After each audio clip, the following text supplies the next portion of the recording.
Doutor Gustavo, por favor, a palavra é sua. Gustavo Oliveira Vieira, reitor da Universidade Federal da Integração Latino-Americana da UNILA. Desculpe, só esclarecimento sobre o tempo. Você tem 10 mais 5, 15, mas se preciso, 15. Vou te dar mais 5. Tem água. A água já tem. Bem, 15 minutos.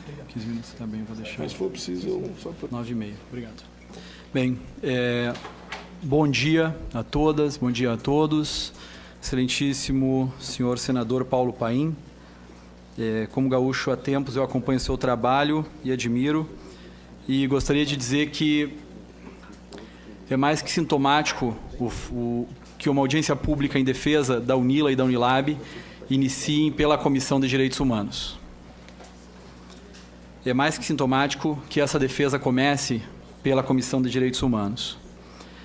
A UNILA é uma universidade federal que inicia em 2010, uma vocação latino-americanista, e assim como a UNILAB, elas vêm propor uma construção diversa dentro do sistema universitário brasileiro, pela expansão e pela ampliação de vagas, não mais a partir dos mesmos referenciais, mas uma expansão que inclui uma diversidade desse projeto. As universidades são jovens, mas os projetos intelectuais são maduros. São maduros porque nos orientam numa outra perspectiva, dentro do que nós chamamos na academia de geopolítica do conhecimento. Tá? No caso da integração latino-americana, o que se fez até as últimas décadas era a busca por copiar o modelo de integração europeu. E não é uma questão de fazer um juízo se ele é bom ou ruim. Mas a grande questão é qual é a melhor perspectiva de integração à luz dos nossos problemas, da nossa realidade social e dos nossos desafios político-econômicos. Então, a UNILA é criada com essa perspectiva de ser um braço para o processo de integração por uma política pública educacional. E eu ousaria fazer rápidas conexões do tema direitos humanos e das nossas universidades. Primeiro, tanto UNILA quanto UNILAB, elas transcendem essa perspectiva nacionalista. Os direitos humanos são direitos que se constituem pelo reconhecimento do ser humano como aquele que tem direitos, independente da sua nacionalidade ou se mesmo se for apátrida. No caso das nossas universidades, nós temos 50% das vagas destinadas a não brasileiros. E a outra grande questão, então temos uma relativização dessa condição nacionalista. E a outra grande condição é reconhecer que a diversidade não é uma ameaça, mas a diversidade é uma riqueza que nos constitui e a qual nós devemos buscar. Então, e a diversidade pelos direitos humanos, evidentemente, é um dos grandes valores trilhados e defendidos. E nesse sentido, a diversidade dentro do sistema de universidades brasileiras, ele contribui para repensar o próprio sistema, porque o nosso sistema de universidades ele pode ser concebido melhor como um ecossistema e não como uma reprodução de mais do mesmo. Tá? Então, a nossa diversidade, o diferencial que representa a UNILA, o diferencial que representa, e aí eu faço, né, essa fala um pouco irmanada, né, na defesa também da UNILAB, essa diversidade ela é uma riqueza para todo o sistema de universidades. E é isso que é manifesto, inclusive, na nota de uma reunião de 60 reitores que nós tivemos a oportunidade de pautar o assunto. E outra questão que converge com a pauta dos direitos humanos é o perfil dos nossos estudantes. O ensino superior brasileiro, público e gratuito, na década de 60, ele era bastante vocacionado a atender classes mais altas. E no processo de expansão, e aí nós temos uma pesquisa recente sobre o tema da evasão, eu trouxe alguns dados aqui para compartilhar a quem nós atendemos. 57% dos nossos estudantes chegam à universidade por transporte coletivo.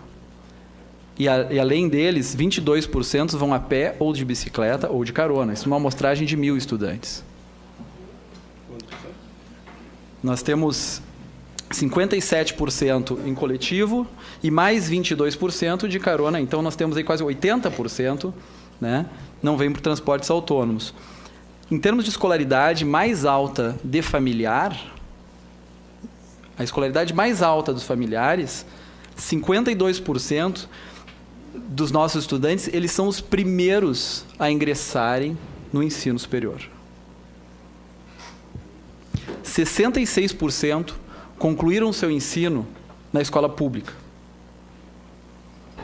22% trabalham, mas apenas 26% têm assistência estudantil. Então, nós temos pontos de convergência com a pauta de direitos humanos, que são fundamentais, e aí eu reforço e agradeço a oportunidade de nós estarmos aqui pautando as nossas universidades. Bem, a defesa da UNILA é uma defesa que passa por recolocar a pauta da integração latino-americana não apenas na ótica do comércio internacional, como muitas vezes tem orientado a política externa brasileira, mas também de construir uma integração que se paute pela integração de povos, pela via da educação. Entendendo que a integração é um fato histórico que está dado.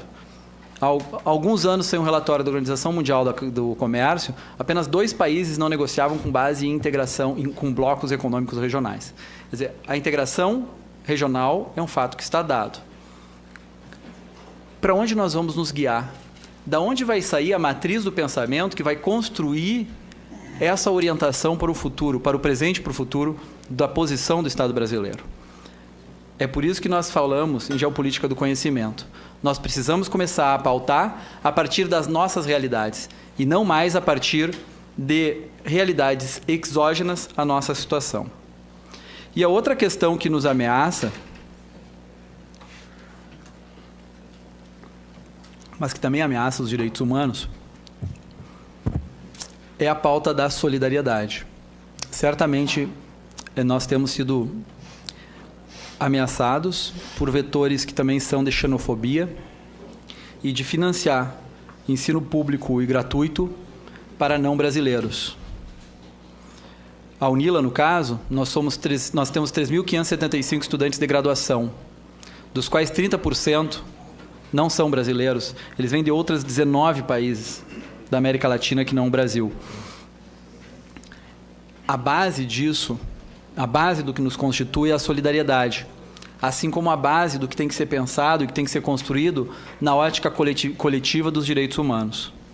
Então, é nesse entendimento, nessa perspectiva, um tanto, e aí que tem um vetor inevitavelmente xenófobo, que nós somos ameaçados. E a outra questão é o papel que o Brasil também quer exercer na construção da integração latino-americana. Esse entendimento de que nós podemos simplesmente copiar fórmulas exógenas, nós podemos fazer uma associação com alguns estudos que tem sobre cultura brasileira, e um deles que me chama a atenção é o Sérgio Buarque de Holanda, que em Raízes do Brasil, ele coloca que a autenticidade da cultura brasileira é o hábito de macaquear. E nós temos que assumir esse destino e construir uma perspectiva autêntica, efetivamente, e sem construir saberes e conhecimentos a partir da nossa perspectiva, nós não vamos sair dessa marca apontada por Sérgio Buarque de Holanda. Nós também estamos numa cidade em que seu cotidiano se faz superando as fronteiras ou atravessando fronteiras, né? Foz do Iguaçu, nós somos em torno de 300 mil habitantes, mas o nosso cotidiano é constituído rotineiramente com a presença de mais de 80 etnias, mas também atravessando, enfim, para a Cidade del Este, Cidade del Este atravessa para Foz do Iguaçu e Porto Iguaçu, numa região que tem 1 milhão de pessoas, num cotidiano que se integra diariamente. E outra questão que é importante para ser avaliada uma universidade diz respeito ao tempo, né? A universidade não se avalia em 7 anos o seu impacto, mas num período de décadas ou até centenários. Nós temos apenas 7 anos. Nesses 7 anos, nós já conseguimos constituir 29 cursos de graduação, 8 cursos de mestrado. 6 novos cursos de mestrado vão ser apresentados. Esse é um grande diferencial que a gente vai apresentar para a região. Porque ainda que existam vagas para ensino superior na região, a pós-graduação é muito enfraquecida.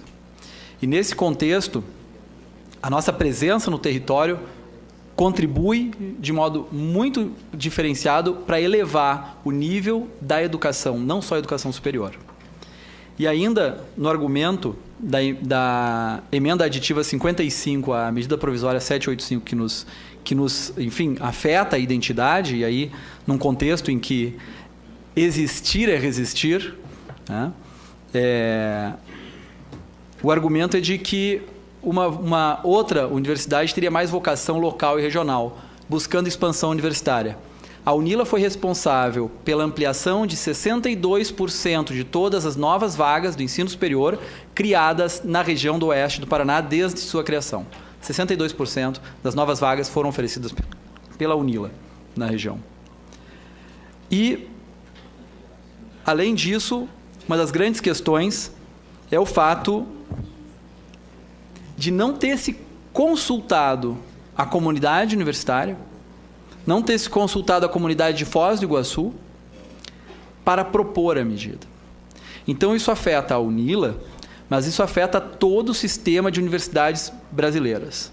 Ele afeta porque ele subtrai uma condição originária das instituições, que é a autonomia universitária, que é fundamental para que a construção do conhecimento se dê livre das contingências políticas.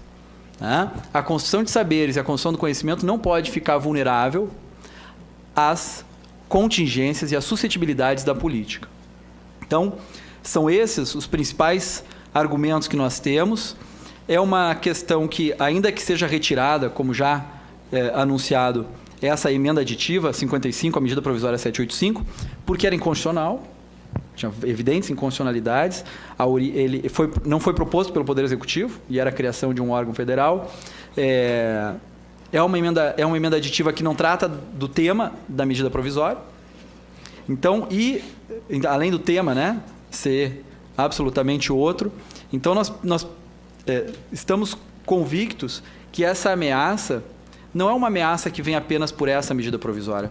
É uma ameaça que vai representar, sim, uma tentativa de subtrair a nossa identidade, que está em processo de constituição, para universidades que vêm cumprir um papel histórico fundamental da política pública educacional brasileira para o Brasil, para a América Latina e para os países de língua portuguesa. E aí, continuo falando porque penso e vejo que as nossas identidades são identidades hermanadas. Razão pela qual, excelentíssimo senador Paulo Paim, eu penso que, ainda que exista uma frente parlamentar em defesa das universidades brasileiras, as jovens universidades ou as universidades com essa vocação internacional, como é o caso das nossas, talvez fosse o caso de merecer uma frente parlamentar específica. Em defesa das universidades em implantação, nós somos 11 hoje no Brasil, né? Ou das universidades específicas com vocação internacional que realizam também direitos humanos no seu cotidiano.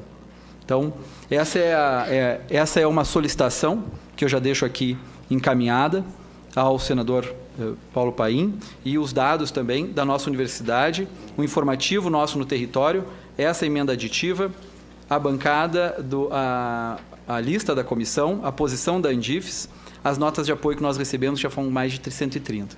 Muito obrigado pela oportunidade. Obrigado, senador Paulo Paim, pela atenção e pela dedicação ao tema.